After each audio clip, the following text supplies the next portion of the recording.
You're watching Blitz TV. Hi there. Hello. How are you doing? Good, thank you. How are you? I'm Ronnie. Hi, Sean. Nice to see you guys. How are you? Good, thank you. Thanks for doing this today. I really appreciate it. Yeah, no worries. No worries. Let's see. This is my first Zoom, so I want to make sure I can Oh, see wow. you guys. Let me gallery it. There we go.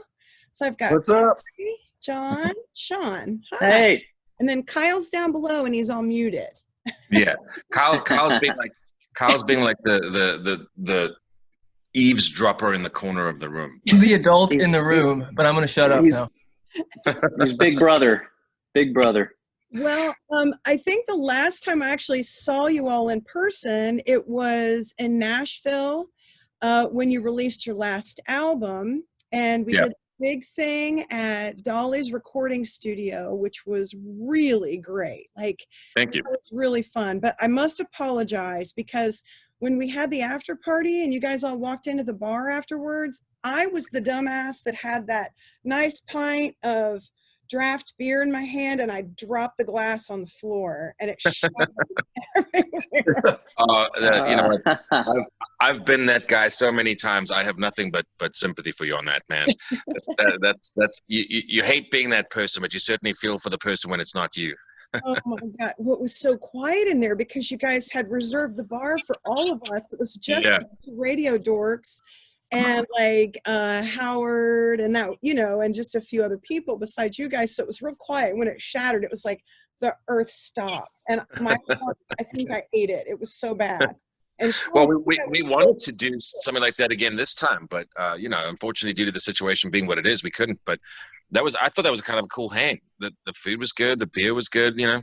Yeah. We wanted to do something different for the launch, and unfortunately now the best we can do is a live stream. So you know, it's not in person, but hopefully it's some kind of a comfort in a way, you know. It's something to join connected. So, well, hi. Hi. So we've got Corey and Sean and John and Dale. Hi. Dale. I Glad couldn't get on my to phone for some reason. So I came next door. So now, are you guys all in quarantine then? We're all in my together. House. Yeah, I'm in my bedroom. Johnny's in the spare room, and Dale and Corey are in my studio right now. I like that very much. Kind of keeping it in the family. Yeah. You guys, Getting ready for this live stream. I know that's coming up on Sunday, so I want to talk about that as we get ready for your brand new album. See this, Pacem Parabellum, and you know, like when that album title came out, I go, well, that's Greek to me, and then I realized it was Greek. So what made you guys kind of decide to go with that? We've actually seen that, you know, in movies and video games and all that, but what drove you to decide for that title for the new album coming out this Friday? Well, I mean, it means, if you translate it, it says, if you want peace, prepare for war. And it certainly feels appropriate for the modern times that we live in.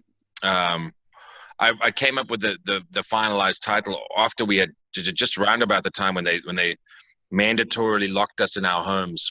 We couldn't leave. And I'm the kind of person that when you tell me I can't do something, I really, really badly want to do that thing. Especially if I don't see your reasoning behind it. If I'm just told without explanation to do something, I rarely do I comply without questioning it. But there was that, and there was all the social unrest, and then there's just been even the last year there was so much build up to what seems to be an avalanche of some sort that this year has become. Or probably better to term it that it's the snowball rolling down the hill and just gathering in size with everything that is being thrown at us. And it also touches on social media being a battleground. Basically, it touches on the idea that none of us apparently have the ability or civility to be able to speak to each other in a decent fashion if we find that the other person's opinion doesn't directly correlate with our own. Apparently now you're supposed to hate everybody. And I don't know why that is, and I certainly find it quite despicable. So I stay very far away from social media because I I have a life, and I don't want to be engaged in idiocracy. Basically, the movie seems to be coming true as the years go by. So it touches on all those kinds of things, and I just find that in general, we are losing our sense of community, and that's going to be ultimately what leads to not necessarily the complete downfall of a civilization, but I think at least to parts of it. If you look at all the great civilizations in history, there was always like a keystone moment where they took a turn. And you'd like to think that we are so far technologically advanced and we are so civilized again that we wouldn't ever reach a point like that. And you certainly don't want to acknowledge that in our lifetimes we would start seeing the crumbling of society in general. But it certainly seems that way. I mean, it feels like we're in a civil war right now, and we're on the outside looking in, and it's pretty terrifying times. So that the title came first, but now we literally are in war. If you look at these nighttime videos in all these cities where people are actually now getting shot by other civilians, and it's becoming pretty scary. So my analogy that I've been using for this year, for 2020, is if I was writing a book and every year was a chapter, 2020's chapter would be called Series Pacem Parabellum, because it means it's just I think it's just the stamp that I felt encompassed the whole thing for me, you know. Yeah, for sure. I mean, it nails it, because it's just the minute I read what it meant, I go, this is the time that we live in. It's exactly right. I mean, the album title couldn't have been more appropriate, as you said. I tell you what, it's kind of it's sad in a way that it's become more appropriate the more this year has trundled along. At first it was okay, it could be slightly hyperbolic or just a little bit dramatic, but now it's like it feels like it's spot on. You know what I mean? Yeah. And that's the sad part. It should become less true, but it becomes more true as the days roll by, and that's quite troubling.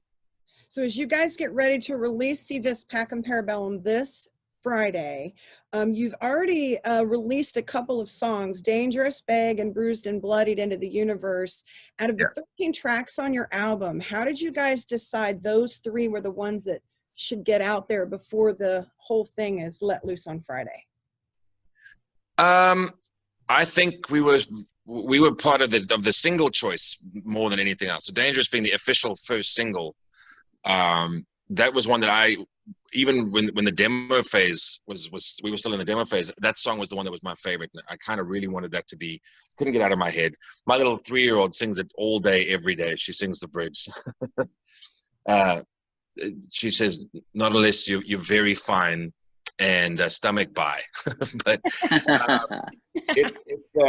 the other 2, I think it was more a discussion between myself and management and the label saying, look, they want to release some stuff because really Beg and Betray and Degrade Bruise and Bloody are just songs to sort of create more interest, because we live in an age as well where one single on the radio is no longer enough to garner attention. And I think partly because a lot of bands, a lot of artists always just had 1 or 2 singles and the rest was filler.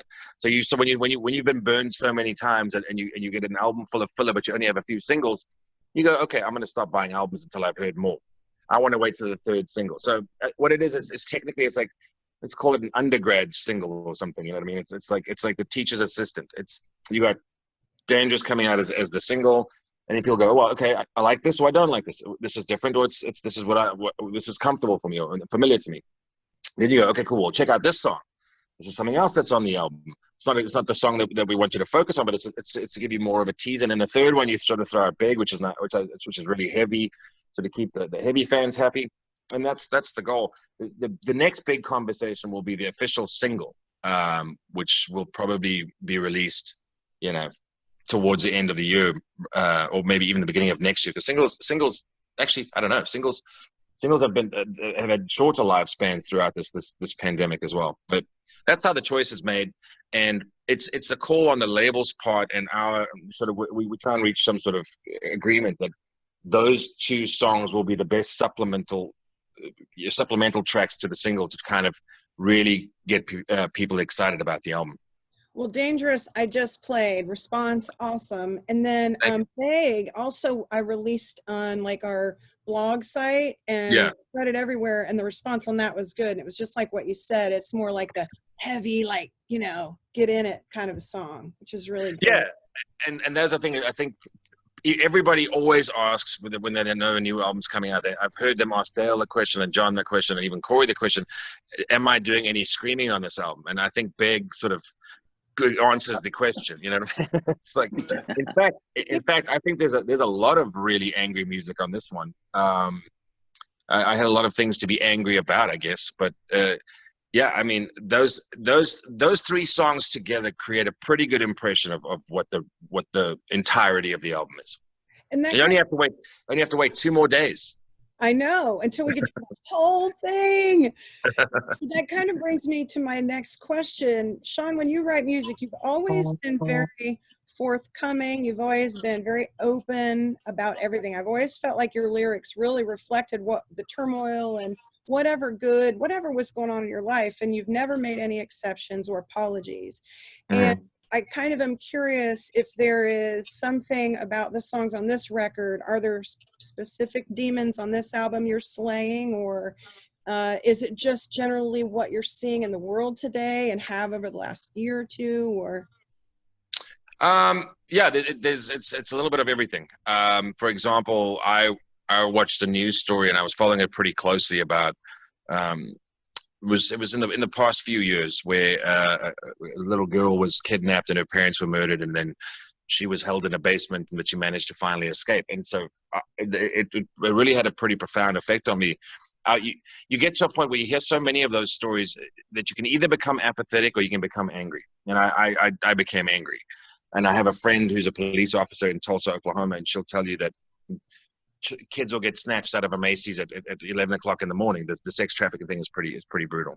yeah. So what it really is that, and I don't, just generally that song in particular is kind of my take on how it would feel to get vengeance for something like that, and how if the tables were turned, it could either be, because I think about, I've got a daughter. If anything happened to my daughter like that, I mean, obviously, there would be no fence, no jail cell, nothing on this planet that will stop me reaching the person that hurt her. You know what I mean? And if I have to go down doing it, then so be it. And I was sort of my response to that visceral response, and it would include torture. I'm not gonna lie. I'm not the United States military. I would bust out some pliers and pull out some fingernails. I mean, I have no problem with that, especially if it was my kid that was injured in any way. That was the cool part about doing an animation part. To be able to do an animation part, you could explain some stuff like that, which is cool. And so and it could also be the song could also be from the perspective of if the actual victim got to enact the vengeance, and that's sort of what was it was just a really interesting concept to me. So it's it's just satisfying. It's satisfying to think about if we lived in a world where that kind of righteous retribution was available to us, So I mean,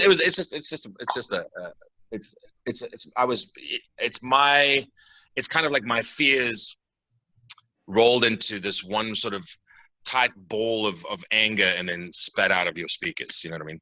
It's kind of stuff you dream about. Like, yeah. I've had dreams where I have been in these vicious scenarios and I wake up scared to death.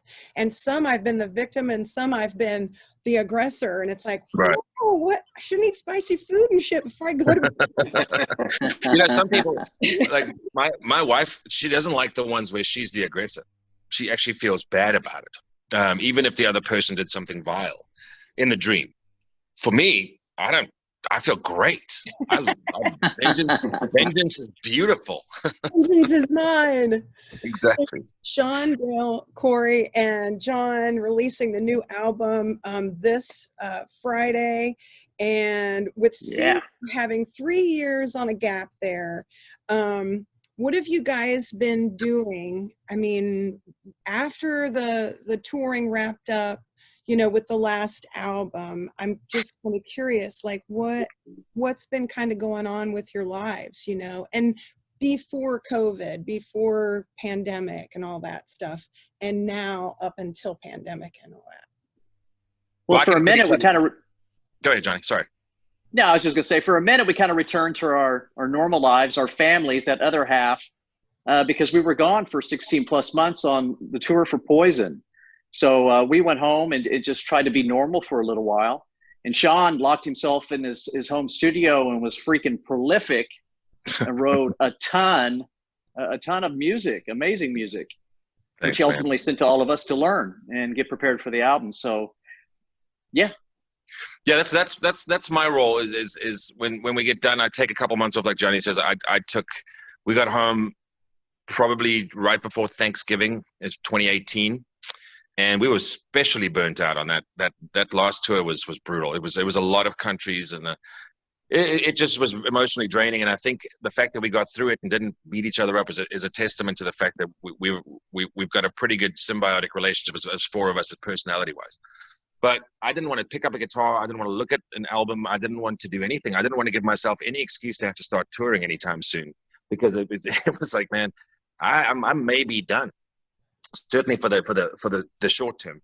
And then I started writing in about February and just kept going until it was October before I knew it. And that's what I do when, you know, I think Uncle Dalington has been out on numerous fishing trips.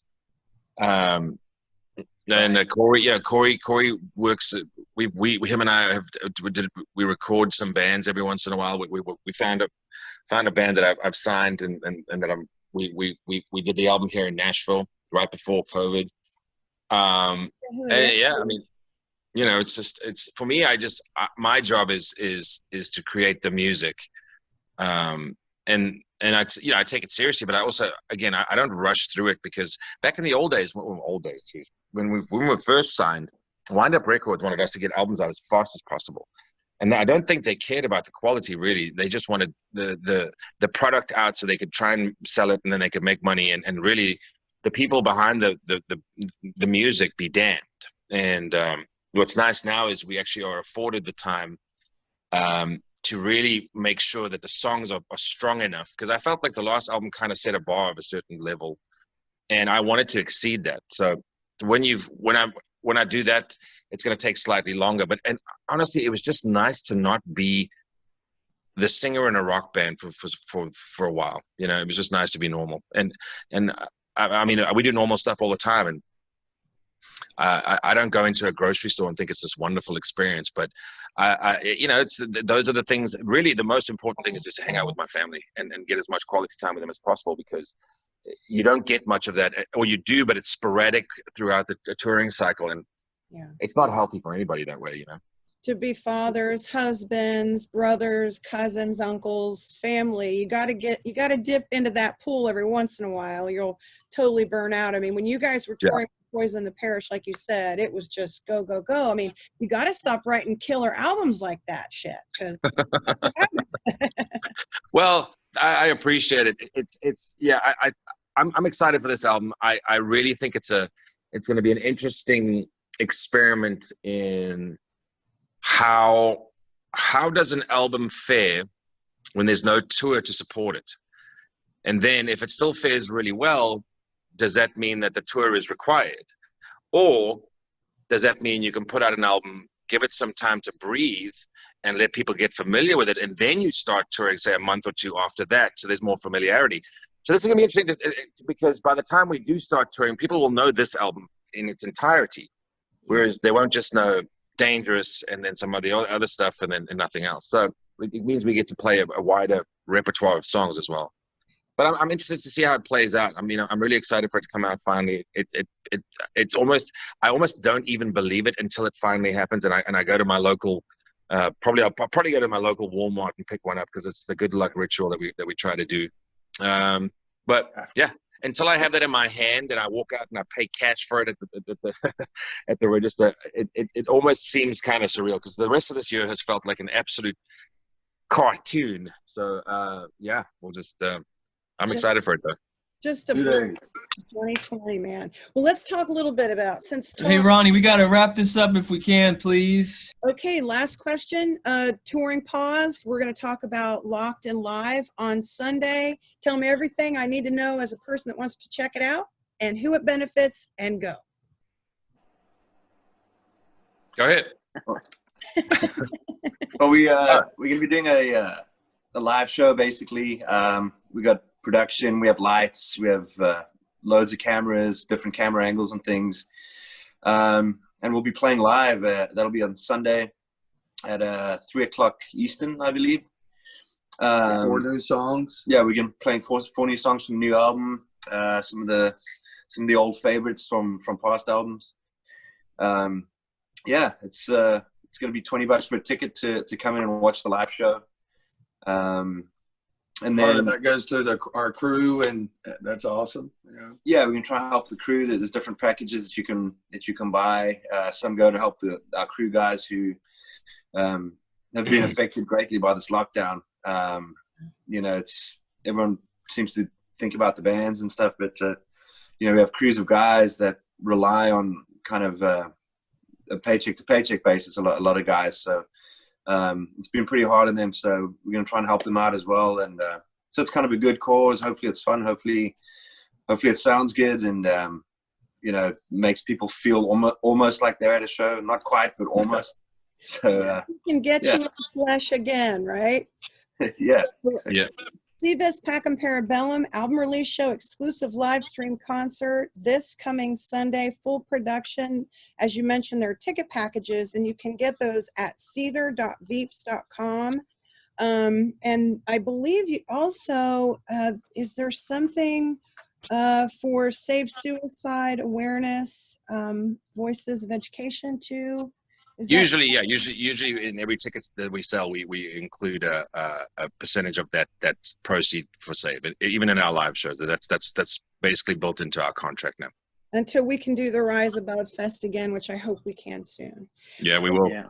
Sean, Dale, John, and Corey, I can't thank you enough for your time. Congratulations on a new album coming out on Friday. Thank you. Yeah, you've got to get your hands on it. Seether Packham Parabellum. And I will probably forever just say, if you want peace, prepare for war, and you better get your shit together because Seether's coming with a new album. That's right. I'm just grateful for your time, you guys. I appreciate you guys. Thank stay you. healthy, stay sane-ish, and have a great show. Thank you so much. Okay. Thank you for your time. Thank you. Have a good day. Thank you. Thanks. Bye-bye. Bye. This has been a presentation of Blitz TV. For more, check out theblitz.com.